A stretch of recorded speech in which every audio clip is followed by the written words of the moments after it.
Thì về hút chất về cũng dày ở trên này ôn nhau mà ban thử ôi khẩu tao viêm ban từ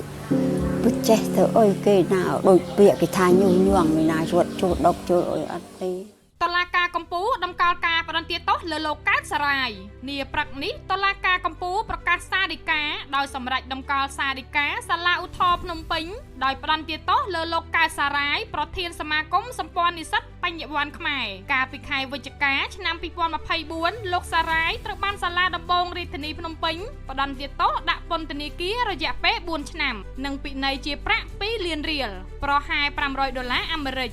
ពីបទមិនរៀងចាលក្នុងបទមជ្ឈិមបន្ទាប់ពីការបដិទាទោសបទមជ្ឈិមមាត្រា 88 បន្ថែមពីលើបទញុះញង់ឲ្យប្រព្រឹត្តបទឧក្រិដ្ឋជាអាតឬបង្កភាពវឹកវរធ្ងន់ធ្ងរដល់សន្តិសុខសង្គមតាមបញ្ញត្តិមាត្រា 494 និង 495 នៃក្រមព្រហ្មទណ្ឌលោកសារាយជាប់ឃុំក្នុងពន្ធនាគារអស់រយៈពេល 819 ថ្ងៃមកហើយដោយគិតចាប់ពីថ្ងៃដែលលោកត្រូវបានចាប់ខ្លួនក្នុងខែមេសាឆ្នាំ 2024 មកការចោទប្រកាន់នេះត្រូវបានធ្វើឡើងបន្ទាប់ពីលោកបានផ្ដល់បទសម្ភាសន៍ដល់អ្នកសារព័ត៌មានអំពីករណីចំនួនដីធ្លីមួយនៅក្នុងខេត្តព្រះវិហារនៅឆ្នាំ 2024 តុលាការបានចោទប្រកាន់ពីបទមិនរៀងចាលក្នុងបទមជ្ឈិមបន្ទាប់ពីការបដិទាទោសបទមជ្ឈិមមាត្រា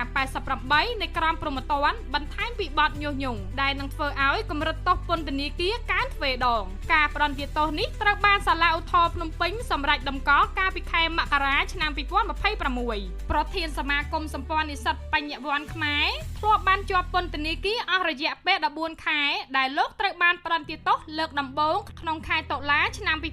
2021 ពីបទញុះញង់ឲ្យប្រព្រឹត្តបទឧក្រិដ្ឋជាអាតឬបង្កភាពវឹកវរធ្ងន់ធ្ងរដល់សន្តិសុខសង្គមក្នុងករណីមួយផ្សេងទៀតពាក់ព័ន្ធនឹងការតវ៉ាអហិង្សាស្នើសុំឲ្យដោះលែងអតីតមេដឹកនាំសហជីពនិងបច្ចុប្បន្នជាទីប្រឹក្សានៃគណៈបកជំទាស់មួយរូបពីពន្ធនាគារនៅក្នុងឆ្នាំ 2020 លោកសារាយត្រូវបានបញ្ជូនទៅឃុំខ្លួននៅមណ្ឌលអប់រំកែប្រែទី 1 ព្រៃសររាជធានីភ្នំពេញលោកសារាយត្រូវបានចាត់ទុកថាជាសកម្មជនមិនរាងចាល